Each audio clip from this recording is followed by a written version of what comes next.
নমস্কাৰ সকলোকে। আৰু আজি মই এয়া ৰান্ধি আছোঁ পালেং শাকৰ জোল। আৰু আজি মই পালেং শাক কেনেকৈ ৰান্ধিছোঁ জানেনে? আলু বইল কৰি লৈছোঁ, তাৰপিছত আলু গোটাই ফ্ৰাই কৰিছোঁ। ফ্ৰাই কৰি বিলাহীও দি দিছোঁ গোটা গোটা কৰি, আৰু পিঁয়াজো দি দিছোঁ গোটা গোটা কৰি। এতিয়া পূৰা উতলি আছে, আৰু জলকীয়াও দিছোঁ, পূৰা পিঁয়াজত গোটা কৰি দি দিছোঁ।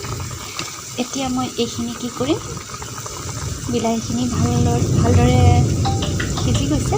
এতিয়া এইখিনি এটা পাত্ৰত উলিয়াই ল'ম।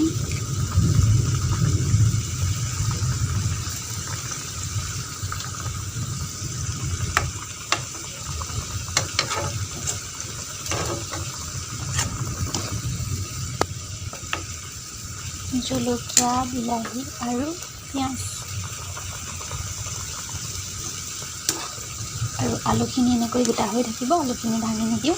আৰু এইবোৰ দেখিছে যে আপোনালোকে সেউজীয়া পাতৰ, এইবোৰ হৈছে পালেং পাত। এতিয়া